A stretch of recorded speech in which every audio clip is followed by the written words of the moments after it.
My name is Sumayyah, and I'm the project coordinator for emergency volunteering at Volunteering WA. I'm developing a spontaneous volunteer management system for Western Australia. This is a national disaster risk reduction grant-funded project. The aim of the project is to assist with achievement of 2030 disaster risk reduction goals for Western Australia. The big question is, what do we mean by spontaneous volunteers? Spontaneous volunteers are individuals or groups of people who are not affiliated with volunteer involving organization or with a formal emergency response. They have a strong desire to help, and they perceive the immediacy of the situation. They believe that their skills and their resources, the experiences that they have, the knowledge that they bring, can help the community recover faster from a disaster. Various terms including community volunteers, emergent volunteers, informal volunteers are often used interchangeably with the term spontaneous volunteers. So what are the four types of spontaneous volunteers? Well, spontaneous volunteers can be classified into four types: local leaders, local helpers, external leaders, and external helpers. Spontaneous volunteers can be from their area of disaster, or they could travel from another disaster from another place towards a disaster site. If spontaneous volunteers originate from the area of disaster, they're called local spontaneous volunteers. And if spontaneous volunteers travel to a disaster zone, they're called external spontaneous volunteers. Similarly, depending on the type of roles that they perform, if a spontaneous volunteer takes up leadership roles or falls into leadership roles in their community, for instance, they have the resources, they have the local knowledge, and they're able to assist their community. Some might form Facebook groups or community groups to start collecting donations, distributing donations, start preparing food and distributing food. So when they fall into leadership positions, they're called local leaders. Similarly, leaders that are traveling to that zone will be called external leaders. The second category is helpers. So helpers are people who are also impacted by the disaster, and they need some time to recover before they can actually start to assist. They identify opportunities that are provided by local leaders or external leaders, and they help them fulfill those tasks. What does research tell us about spontaneous volunteering?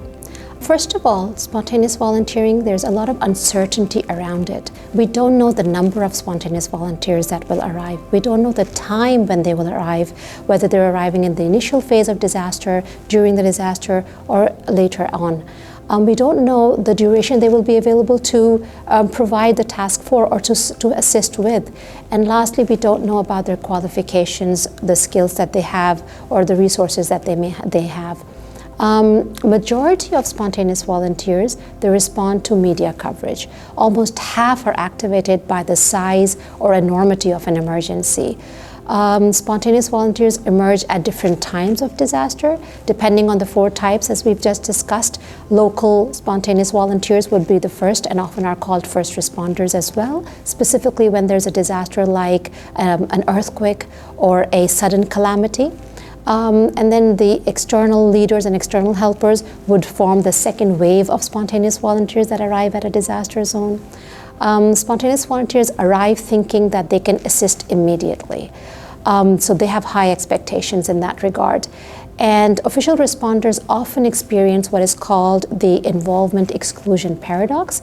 This is basically a tension that they experience when official responders would obviously like to involve and engage spontaneous volunteers, but they feel pressures to exclude them for safety and other reasons. There is little guidance provided in literature about what spontaneous volunteers expect. So we know that spontaneous volunteers, they try to bypass bureaucracy, and they're not very fond of the chain of command and top-down approach.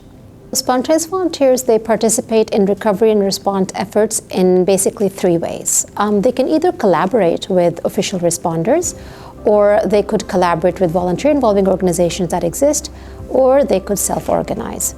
More recently, social media is used to self-organize. While majority of spontaneous volunteers are well-meaning, there have been instances where equipment has been stolen or damage to property has been reported. Much of the knowledge about spontaneous volunteers remains siloed across various fields, including information technology, crisis management, disaster management, behavior and information technology. These are all the fields that are forerunners in producing this knowledge. What are spontaneous volunteers looking for? They're looking for clear information about what has happened.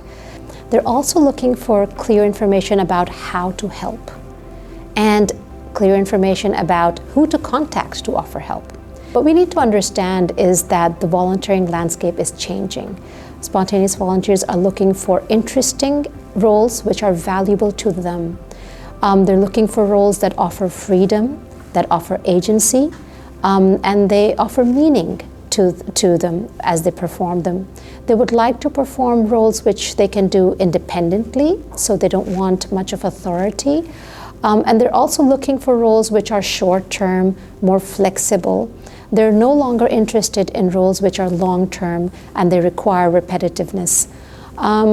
There's also an expectation that a diversity of roles would be offered when they arrive at the scene of the disaster.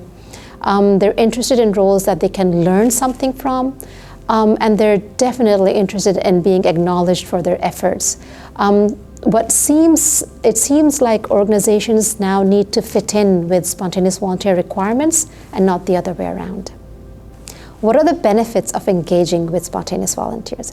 Well, first of all, spontaneous volunteers are often the first responders due to their proximity to the location and due to sometimes a calamity being a sudden calamity, like an earthquake. They also provide the surge capacity that is needed in case of large-scale emergencies. Spontaneous volunteers bring skills, knowledge, resources that are specific to that location. For instance, childcare specialists or truck drivers. They also have access to local networks and communities that can be harnessed, and they might have cultural competencies that can be harnessed in times of disasters. Spontaneous volunteers are basically a community's response to disaster. It strengthens a community. It builds resilience from within when a community is able to bounce back and sometimes bounce forward. What are the common tasks that are performed by spontaneous volunteers? Well, the image shows that the various tasks that have been identified in my research.